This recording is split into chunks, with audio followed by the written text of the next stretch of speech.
दिक्कत यही है कि सड़कों पर आंदोलन नहीं हो रहा है और उसके लिए सबसे बड़ा दोषी समाज ओबीसी समाज, मेरा समाज। और ये जो डॉक्टर रितु के साथ हुआ है, ये सिर्फ एक प्रोफेसर के साथ नहीं हुआ है, ये पूरे समाज पे एक अटैक है। डॉक्टर रितु जी के साथ ये अनिश्चित काल का धरना बोला गया है। ये धरना अनिश्चित काल चलेगा जब तक वो सस्पेंड नहीं हो जाती हैं, जो यहाँ के प्रिंसिपल हैं। कि कटना तो सबको है, पर नंबर किसका पहले आना आज मेरा है कल तेरा है।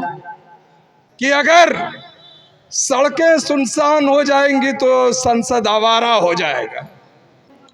देखो, जिसके अंदर जज्बा होता है ना, जो सही में मिशन को समझता है, वो कार्य करेगा, अन्यथा तो आएंगे और लोग जाएंगे। बहुजन समाज को इन आतंकवादियों ने एक प्रयोगशाला समझकर हर तरह के अत्याचार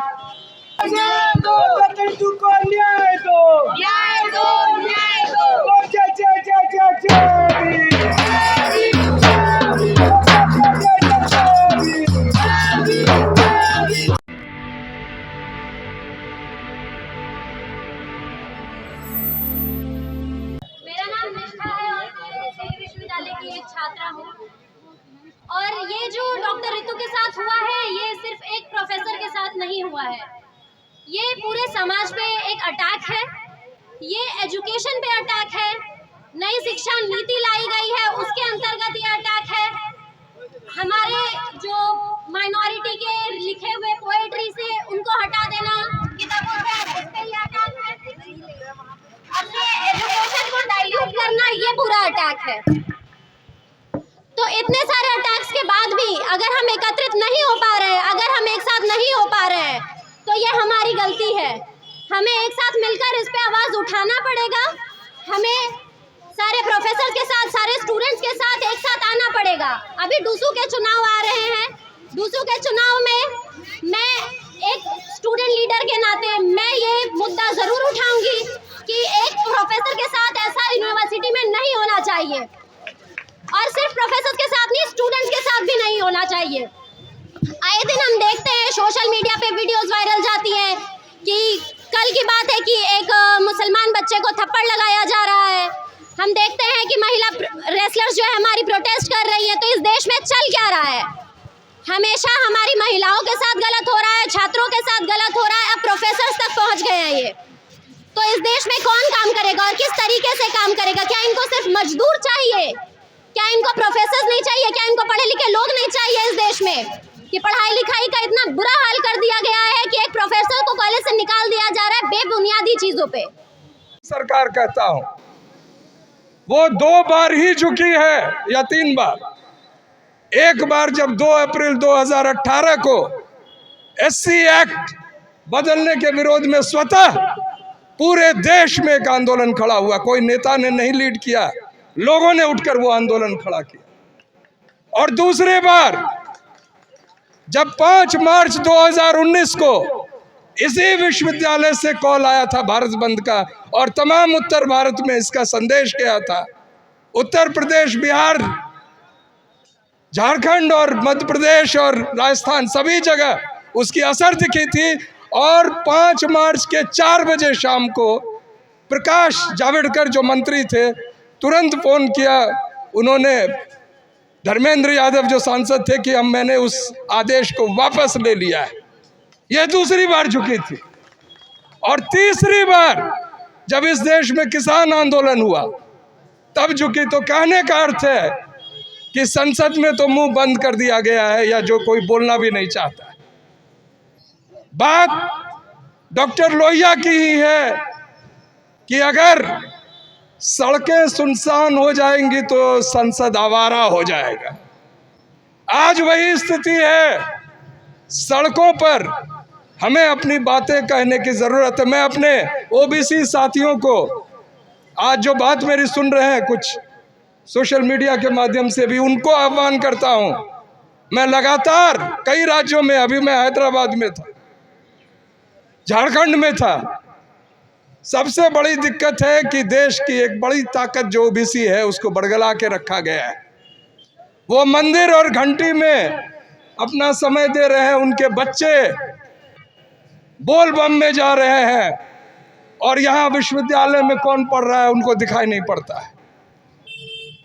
तमाम स्कूलें बंद कर दी गई हैं।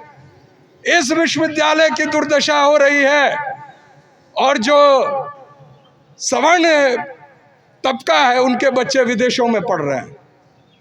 उनके बच्चों को नहीं है जरूरत। इस विश्वविद्यालय में आदेश आया है 12,000 रुपया फीस है स्टूडेंट्स का एनुअल, कहीं 13,000 भी है। कहा जा रहा है 1.5 लाख फीस करो, generate your own resources. 1.5 lakh fees देकर बीए की डिग्री लेकर कौन पेरेंट्स को पकौड़ा तलने का तेल के लिए भी पैसा बचेगा, ये बताइए मुझे। शिक्षा जिसके बारे में डॉक्टर अंबेडकर ने कहा था कि वही ताकतवर होगा जो शिक्षा प्राप्त करेगा, आज उसी शिक्षा पर प्रहार है। आपको शिक्षा से वंचित किया जा रहा है और इसकी वंचित करने के लिए कई तरह के रास्ते अपनाए जा रहे हैं। जितने ओबीसी साथी है वो सुन लें कि उन्हें 27% तो मिलना दूर, तमाम आरटीआई कहती है कि आपको 12% से कहीं अधिक नहीं प्रतिनिधित्व मिला है। जो चीज नहीं मिली है उसी में ओबीसी जातियों को लड़ाने के लिए बीजेपी का एजेंडा तैयार है वर्गीकरण का, जो आपको मिला ही नहीं है। और हमारे लोग अलग अलग झंडा उठा के घूम रहे हैं। ये जरूरत है अभी नीले झंडे के अंदर बाबा साहब का नाम लेकर और मंडल आयोग की सिफारिशों को भी लागू कराने का प्रण लेकर छत्रपति साहू जी महाराज, फूले जी और जितने हमारे पेरियार साहब, उनका नाम लेकर एक ताकत बनने की जरूरत है। लोग तैयार हैं, लोग तैयार हैं, नेता तैयार नहीं। नेता जो है, कोई परशुराम जयंती मना रहा है, वोट के कौन दे रहा है उनसे पूछिए। जो परशुराम जयंती मना रहे हैं उसका एक भी वोट उनको मिलता है? जो नेता है A to Z की राजनीति की बात करते हैं तो हमारी बात कौन करेगा?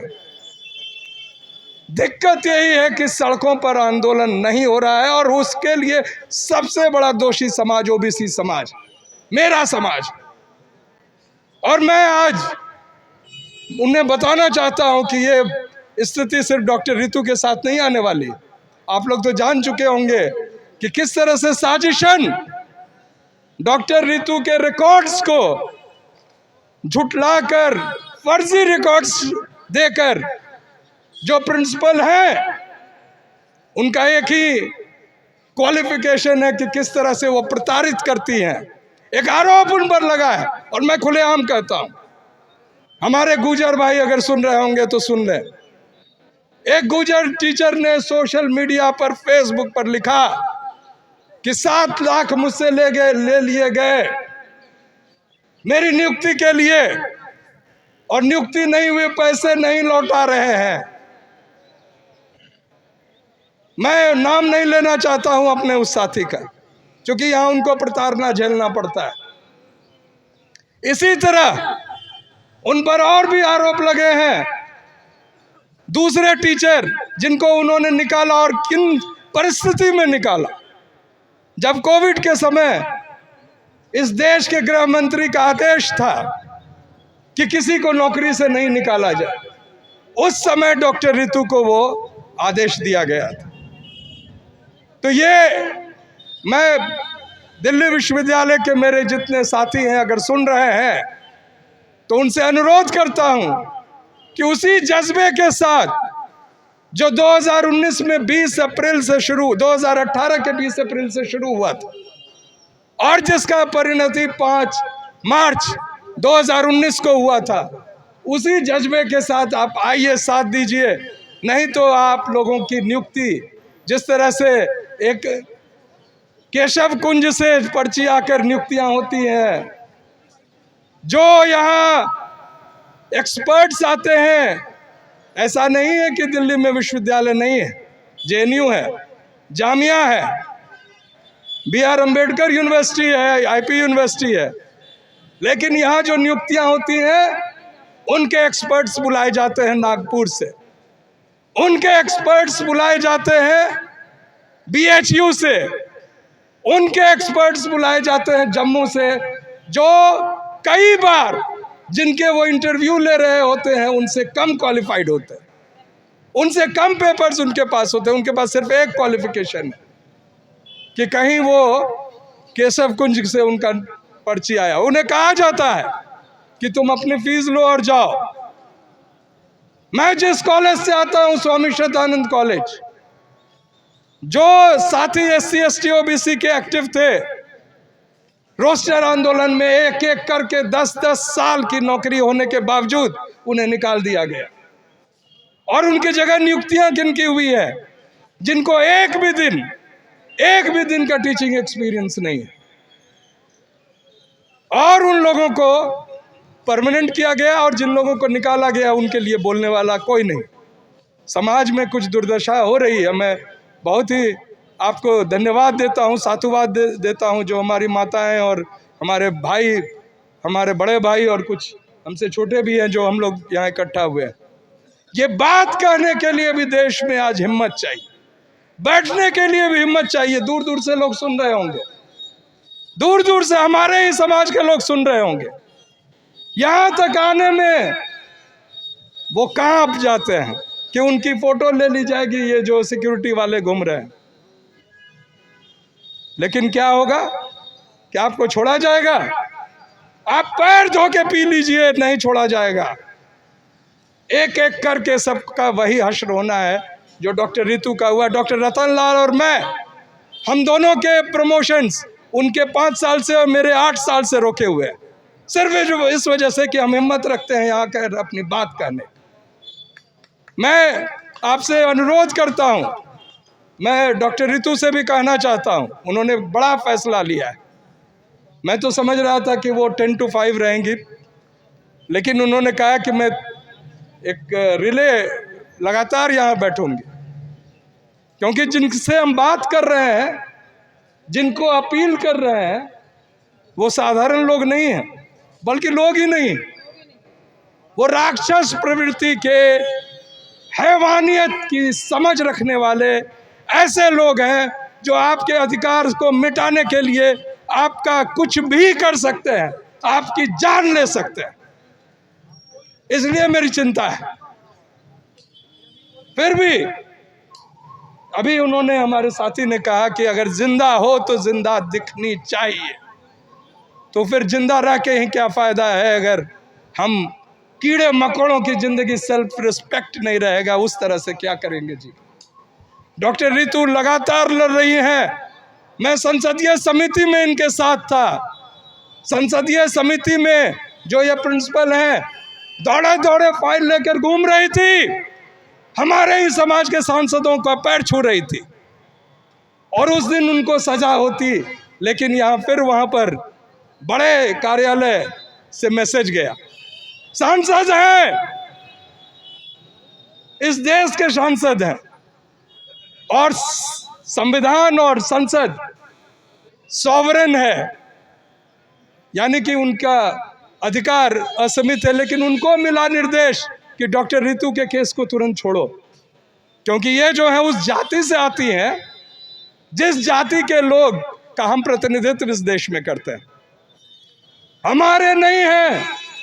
और जो लोग इस बुलावे में हैं, कोई एक सिंबल देकर, आपका एक मंत्री बनाकर, आपका एक नेता को सामने रखकर अगर वो कहना चाहते हैं कि आपका वो प्रतिनिधित्व कर रहे हैं, तो आपको बरगलार है।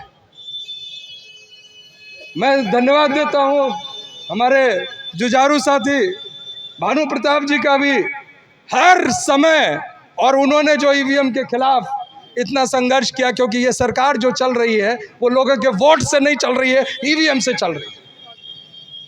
इस चुनाव हो रहे, देखिए विश्वविद्यालय में हर पार्टी लड़ रही है, जो नहीं भी वोट देगा उसका पैर छूने वो जाते हैं कि क्या पता 2 वोट मिल जाए।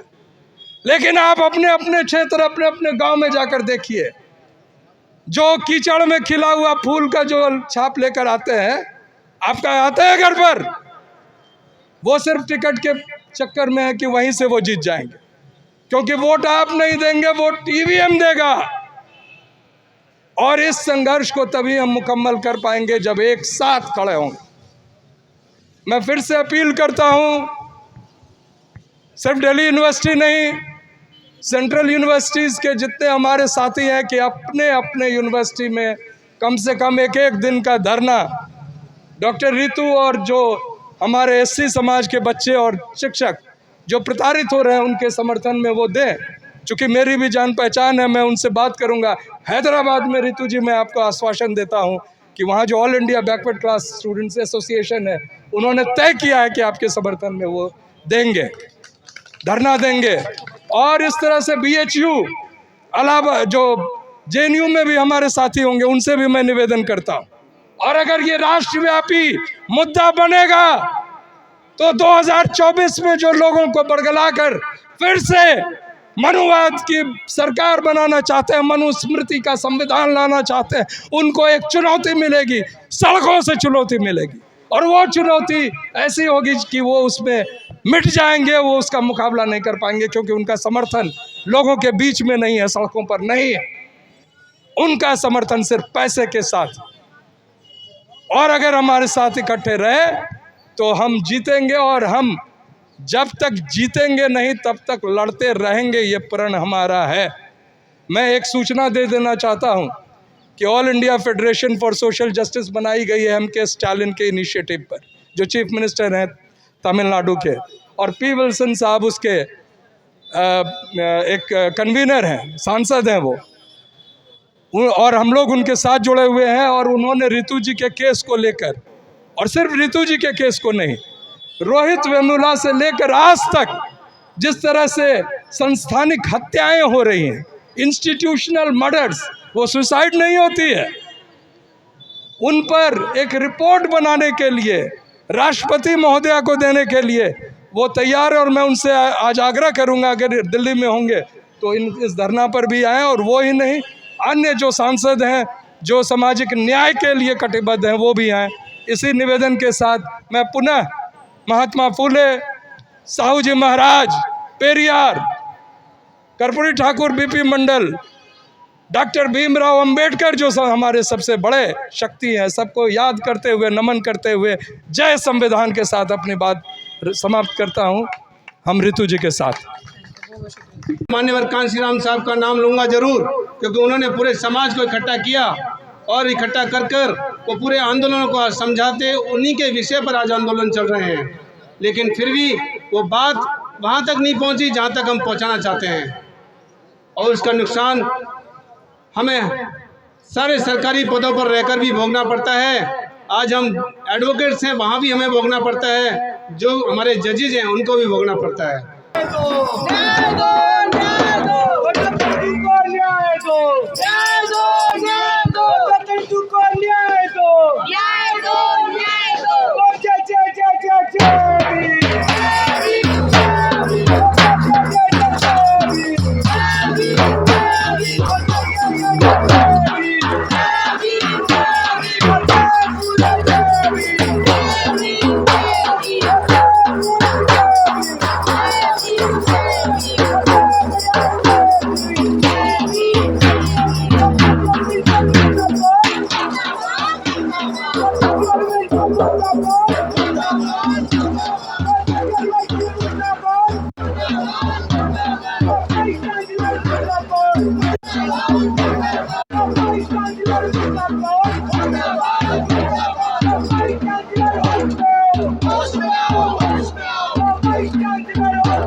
बहुजन समाज को इन आतंकवादियों ने एक प्रयोगशाला समझकर हर तरह के अत्याचार, हत्याकांड आजमाए जा रहे हैं।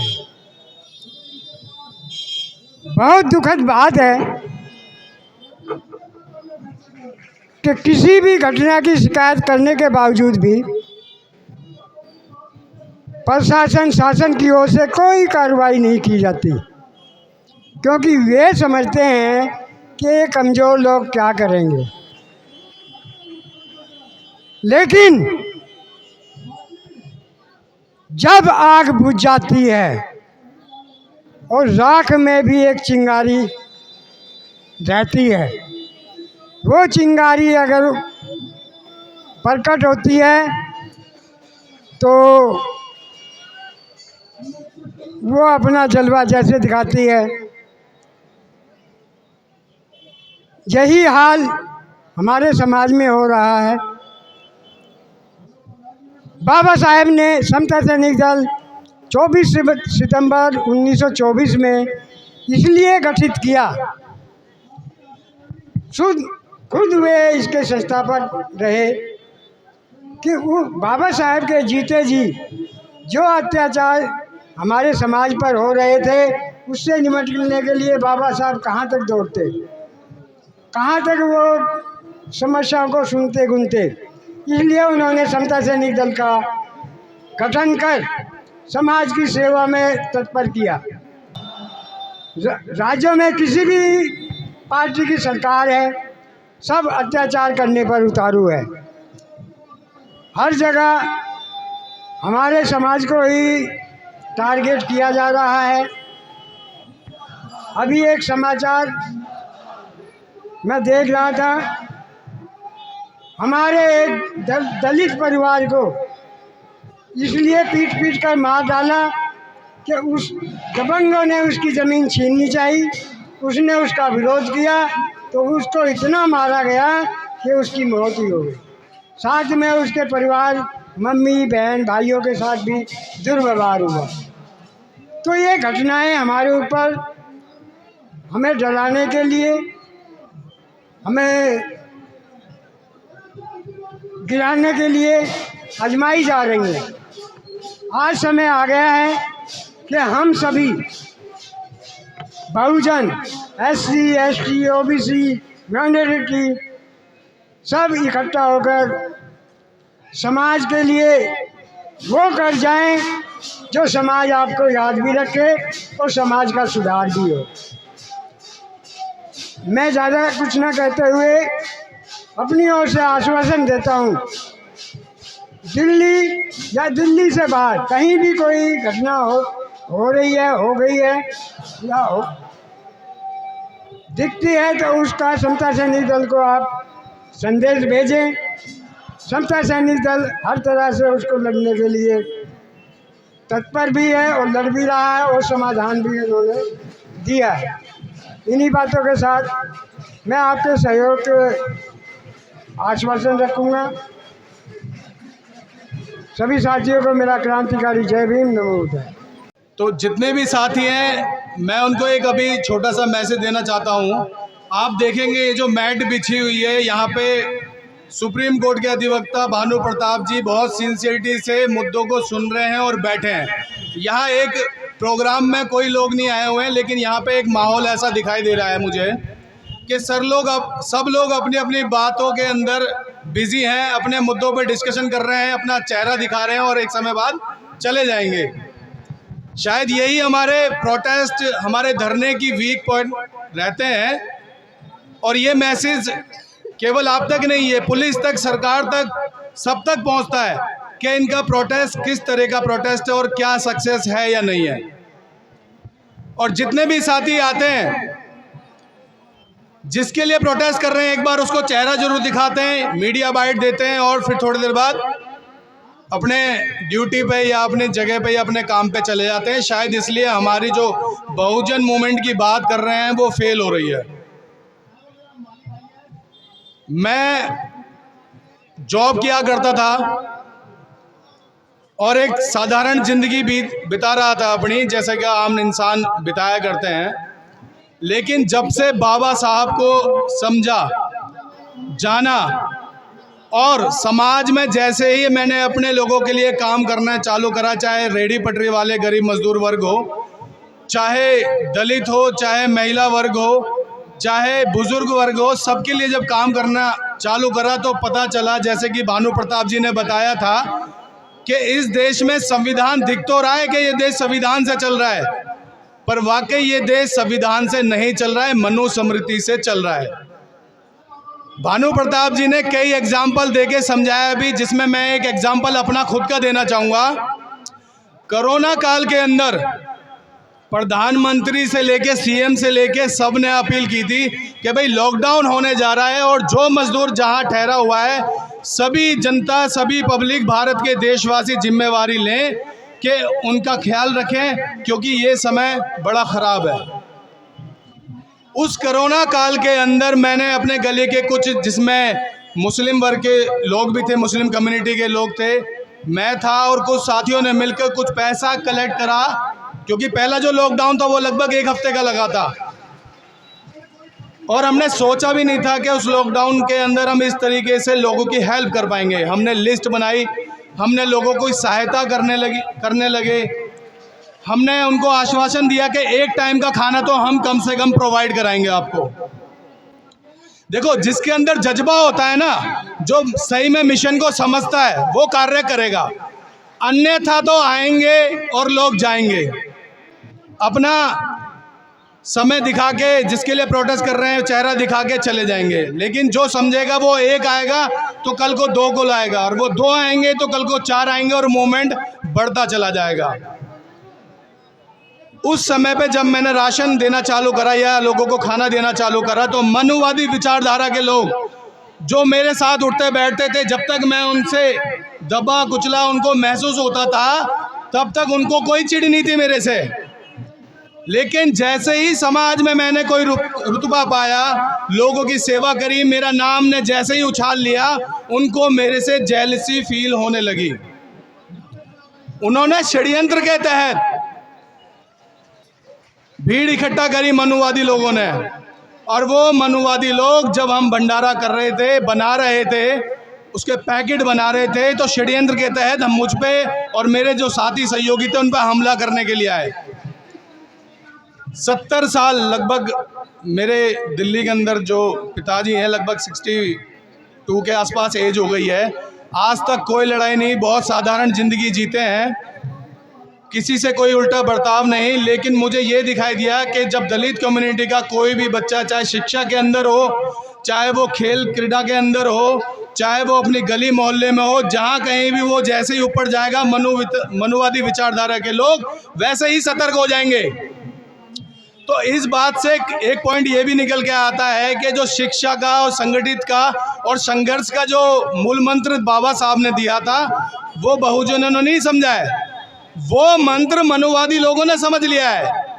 और इसीलिए ये 12% जो हम बोलते हैं, आज ये सिस्टम पे कंट्रोल करके बैठ गए। आप आज देख लो, पुलिस के खिलाफ जाओ या मनुवादी लोगों के खिलाफ पुलिस थाने में जाओ शिकायत करने, तो क्या होता है? आपकी कोई सुनवाई नहीं होती, आपको घंटों घंटों बैठा दिया जाता है, आपको डराया धमकाया जाता है। तो इसी बात से जब उन्होंने, मनुवादी लोगों ने हम पे हमला करा, तो मैंने 112 कॉल करी, जो एक संवैधानिक तरीके से मैंने अपनी बात रखनी चाहिए कि मेरे साथ और हमारे से जुड़े लोगों के साथ क्या हो रहा है। तो एक पुलिस वाला आके उल्टा हमारे भंडारे में जो चल रहा था चूल्हा, उस पर लात मारता है, हमारे भगोने को फेंक देता है और मनुवादी लोगों को हौसला दे के जाता है कि इनको ये भंडारा करने नहीं देना है। तो यहाँ से शुरुआत होती है मेरे अंदर उस ज्वाला की उत्पन्न कि अब मुझे भाई समझ में आ गया है कि अपने लोगों के लिए मुझे कुछ ना कुछ करना है और मैसेज देना है, लोगों को जोड़ना है। अगर आज नहीं जुड़े हम, तो जो बाबा साहब कहते थे कि अगर संगठित नहीं रहोगे, शिक्षित नहीं रहोगे, संघर्ष नहीं करोगे तो दोबारा मारे जाओगे, वो चीज़ मुझे दिख गई। मैंने संघर्ष करके 3 महीने लगाया, मैंने लगातार एसीपी, डीसीपी, एसएचओ को सबको रिटर्न कंप्लेंट दी। लेकिन मनुवादी विचारधारा के लोगों ने आरएसएस से, बजरंग दल से, जो भी मनुस्मृति को मानते हैं, उनसे पूरी ताकत लगा दी थाने में कि ये एफआईआर नहीं कर पाए। लेकिन मैं अकेला हिम्मत करके लगा रहा, रोज अपनी मोटरसाइकिल उठाता था, कभी एसएचओ के पास जाता था, कभी एसीपी के पास जाता था, कभी डीसीपी के पास जाता था, कभी कमिश्नर के पास जाता था। हमारे जो बहुजन साथी हैं ना, अगर उनका खून उबाल दे दे सही से ना और बाबा साहब की शिक्षा पे चल जाएं, तो मुझे लगता नहीं है कोई उनको हरा सकता है। अकेला ही 1 लाख के बराबर है।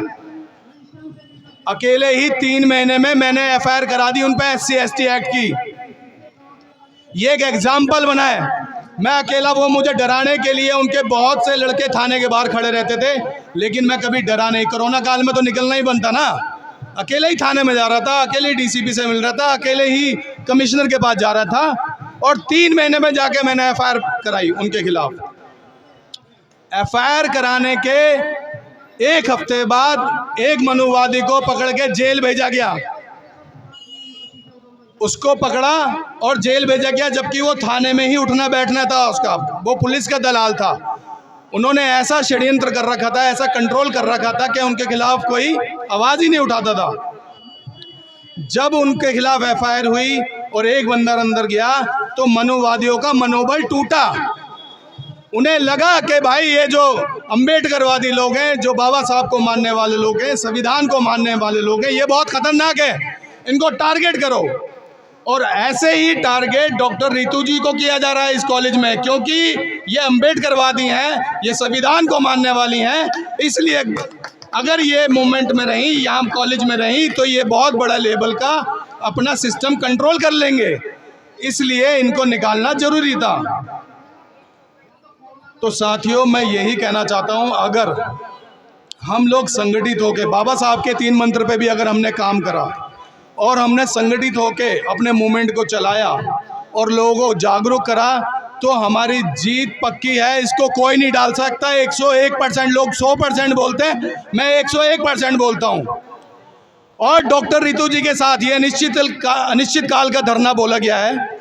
ये धरना अनिश्चित काल चलेगा जब तक वो सस्पेंड नहीं हो जाती हैं, जो यहाँ के प्रिंसिपल हैं, और उनको जेल में नहीं डाला जाता है। इसी मांग को लेके ये यहाँ पे धरना दिया गया है, जैसा कि सोशल मीडिया के माध्यम से पहले भी बोल दिया गया है।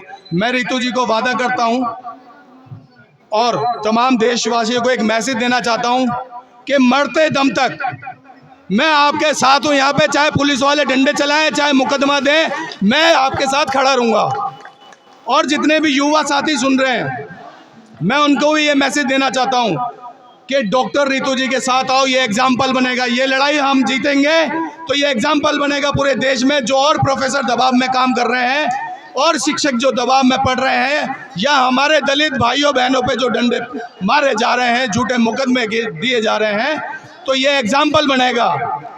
और बीच बीच में और भी ऐसी बातें बताई जाएंगी। बस इसी बातों के साथ मैं आपको ये क्रांतिकारी जय भीम बोलना चाहता हूं और मैसेज देना चाहता हूं कि आप सब संगठित होकर आइए और इस मूवमेंट का साथ दीजिए। पहले तो मैं आपके बीच में एक छोटा सा अनपढ़ आदमी आपके लिए आपके बीच में आया हूँ। शादरा में रहता हूँ, मगर मेरा जीवन इसी आंदोलन में जाएगा साथियों। मैं 5 साल का था जब से ऐसे आंदोलनों में लगा हुआ हूँ साथियों। मगर साथियों, आज हिंदुस्तान, इस भारत के अंदर जो सरकारें चल रही है, इन सरकारों ने 85% SC ST OBC के साथ जो गद्दारी कर रखी है, और जो बाबा साहब ने हमें हक देने का काम करा, जो 22.5% नौकरी देने का काम करा। सबसे पहले तो इस कांग्रेस निकम्मी सरकार को कहना चाहता हूँ, ये बीज इसी कांग्रेस की सरकार ने बोए थे। वो क्या कि पढ़ाई लिखाई के अंदर बच्चों को अनपढ़ बनाना, 8वीं तक, पहली से लेकर 8वीं तक पास करे चले जाओ। और साथियों, और दूसरी बात, अभी आपका प्रधानमंत्री जो कहता हम झोला उठा के चले जाएंगे, उसने तो अपनी चांद पे जाके जगह देख ली है साथियों। वहाँ मकान बनाने के लिए कहता है। अभी बाहर विदेश में गया और विदेश में हवाई जहाज के अंदर बैठा रहा, वहाँ बिगड़ के वहाँ जाने का काम करा, और इसे कोई भी लेने के लिए नहीं आया साथियों। मगर ये साहब भारत की मीडिया जो है यहाँ पर मोदी के नाम पे उछालती है। मोदी बहुत अच्छा काम कर रहा है। अरे मोदी ऐसा काम कर रहा है, बच्चों की पढ़ाई लिखाई ख़त्म कर दी, बच्चों को मार पिटाई में कोई नहीं। अभी 19 के बाद दिल्ली पुलिस ने काम करना बंद कर दिया। इतनी बेइज्जती मैंने कभी नहीं देखी थी दिल्ली पुलिस की जो अब हो रही है। ये बताना भी मैं उचित समझता हूँ। 40 साल मैंने भी दिल्ली पुलिस में नौकरी की है, लेकिन जो सत्यानाश अब 19 के बाद इस दिल्ली पुलिस का हुआ है, ऐसा कभी नहीं हुआ। शान होती थी दिल्ली पुलिस की पूरे भारत में, ये दबाव में काम नहीं करती। अब ये पूरा सत्यानाश कर दिया है। महीने तक जो ना पहलवान बेटियां बैठी रही, वहां उनके साथ जो सलूक किया है, तो आप लोग देख लीजिए। संविधान बचाइए, देश का लोकतंत्र खतरे में है, संविधान खतरे में है। और अगर ये 131 आज इस्तीफा दे दे तो सबको न्याय भी मिल जाएगा, रितु को भी मिल जाएगा न्याय, और ये एट्रोसिटीज भी बंद हो जाएगी। ये हमारे 131 जो बैठे ये अत्याचार तो ये करवा रहे हैं। हो सकता है मेरी बात किसी को बुरी लगी हो, उसके लिए माफी। जय भीम, जय भारत, संविधान बचाइए, देश बचाइए। आज की जो दिशा जो चल रही है वो ये है कि कटना तो सबको है, पर नंबर किसका पहले आना, आज मेरा है कल तेरा है, तो वो दिशा है अब।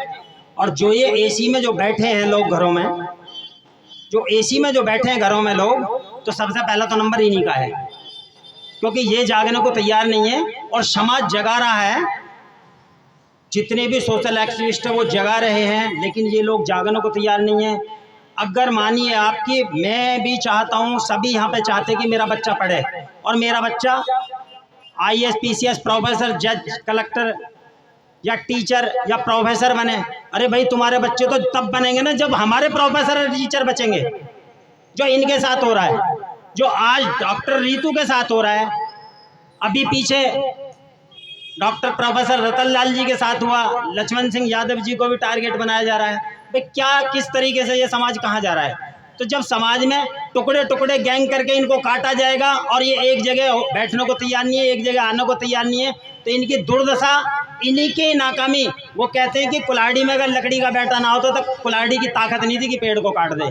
तो हमारे लोग अपने ही लोगों की टांग काटने पे अपने ही लोगों की टांग खींचते हैं। तो इस चीज़ से बच करके समाज को एक करके सामना करना है। आज जो मनुवाद की जो सेज सजी हुई है, उस सेज पर नंबर सबका है, आज मेरा है कल तेरा है। इस चीज़ को ध्यान में रखते हुए मैं सभी से, जो लोग घरों में बैठे हैं, यहाँ ये देख लीजिए बहुजन समाज का ध्यान किधर है। जातिवादी प्रिंसिपल अभी कुर्सी पर है, और हमारी समाज की एक जो प्रोफेसर, शिक्षक, जो अपने समाज के 100, 200, 500 बच्चों को जो शिक्षा देती, वो आज सस्पेंड करके घर पर बिठा रखा है। तो एक किस साइड में जा रहा है देश, और कहाँ आपकी सोच जा रही है? तो मेरा सभी से ये निवेदन है कि सभी, कोई महिला आ सकती है तो महिला है, पुरुष आ सकता है पुरुष है। मैं ये भी जानता हूँ कि ये बहुत गरीब समाज है और सभी को अपना घर भी चलाना है, पेट भी पालना है। तो एक व्यक्ति आ सकता है, एक आए घर में से, दो आए, घंटे के लिए आए, 2 घंटे के लिए आए। ये 4 नंबर गेट है दिल्ली विश्वविद्यालय, यहाँ आंदोलन चल रहा है डॉक्टर रीतू सिंह के लिए। तो इसमें सभी का अनुदान होना जरूरी है। मैं सभी से निवेदन करता हूं कि सभी यहां पहुंचे। इसी के साथ मैं अपनी वाणी को विराम देता हूं। जय भीम, नमो बुद्धाय।